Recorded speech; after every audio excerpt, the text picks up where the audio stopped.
क्या आपको पता है कि एक मेल को क्या अलग बनाता है एक फीमेल से? वह है सेक्स क्रोमोसोम, जो मेल को फीमेल से अलग बनाता है।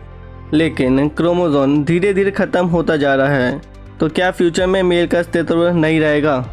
अगर हम एक ह्यूमन को देखें तो एक ह्यूमन करोड़ सेल के बने होते हैं, और अगर हम एक सेल को देखें तो इसमें एक न्यूक्लियस होता है और इसके आसपास सेल ऑर्गेनल्स होते हैं, जैसे mitochondria, Golgi apparatus, lysosome etcetera. अब अगर हम सेल का ब्रेन न्यूक्लियस में देखें तो इसमें क्रोमोसोम होते हैं जो पेयर में होते हैं। क्रोमोसोम में डीएनए हिस्टोन प्रोटीन के ऊपर कॉइल होकर लॉन्ग चेन फॉर्म करते हैं। क्रोमोसोम इसी स्ट्रक्चर को प्रोटेक्ट करता है और एक जीन कई सारे डीएनए को मिलकर बनता है। हर एक सेल में 23 पेयर्स ऑफ क्रोमोसोम होते हैं, और अगर हम किसी भी एक पेयर ऑफ क्रोमोसोम को देखें तो क्रोमोसोम 1 फ्रॉम मदर साइड और 1 फ्रॉम फादर साइड से कंबाइंड होते हैं, जिसमें सारे जीन में सेम जेनेटिक डाटा होता है। और अगर हम किसी के हाइट को देखें तो अगर मदर के क्रोमोसोम में स्मॉल ट्रेट है और फादर के क्रोमोसोम में टॉल ट्रेट है, तो जो ट्रेट दोनों में डोमिनेट करेगा वही ट्रेट आगे पास होता है। वैसे ही अगर टॉल डोमिनेट करेगा तो बच्चा टॉल होगा।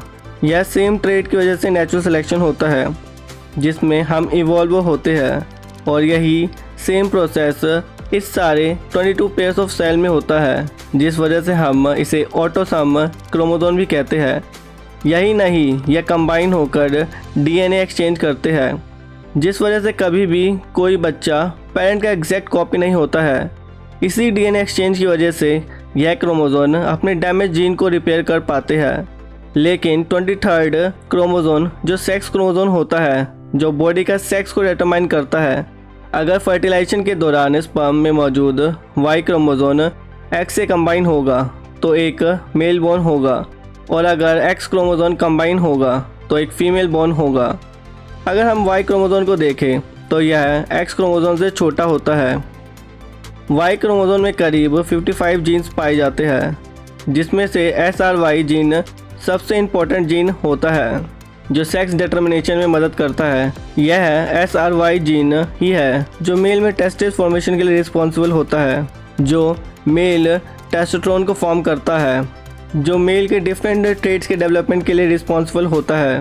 लेकिन वाई क्रोमोसोम आज से नहीं, कई करोड़ों साल से ख़त्म होता जा रहा है। करीब 40 करोड़ साल पहले मेल में कोई वाई क्रोमोसोम नहीं होता था। उस समय मेल और फीमेल में सेम क्रोमोसोम होता था, लेकिन करीब 30 करोड़ साल पहले SRY जीन के इवोल्यूशन की वजह से वाई क्रोमोसोम का फॉर्मेशन शुरू हुआ।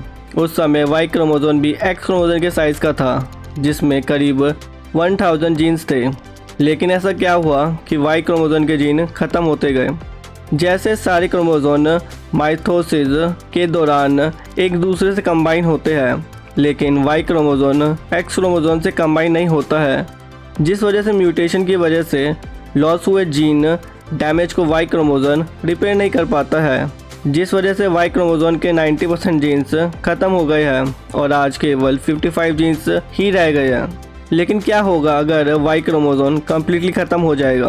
अगर हम जैपनीज स्पिनी रैट को देखें तो हमें पता चलेगा कि कैसे बिना वाई क्रोमोसोम के भी फ्यूचर में मेल एक्सटिंक्ट नहीं होंगे। अभी एक जैपनीज स्पिनी रैट में कोई भी वाई क्रोमोसोम नहीं पाया जाता है।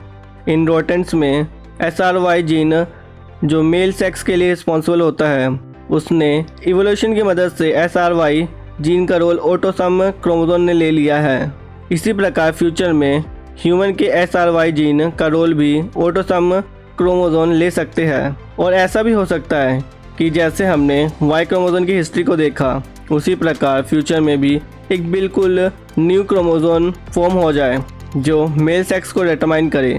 या यह भी हो सकता है कि फ्यूचर में एक की बजाय कई सारे क्रोमोसोम मिलकर मेल सेक्स को डिटरमाइन करें। अगर ऐसे ही वाई क्रोमोसोम डिग्रेड होता रहा तो कई साइंटिस्ट का मानना है कि करीब 46 लाख साल में वाई क्रोमोसोम ख़त्म हो सकता है। सपोर्ट करें हमारे साइंटिफिक नॉलेज को हर इंसान तक पहुंचाने के मिशन को by sharing this video. Like करें वीडियो को और सब्सक्राइब करें इस चैनल को। So see you in the next video. Bye bye.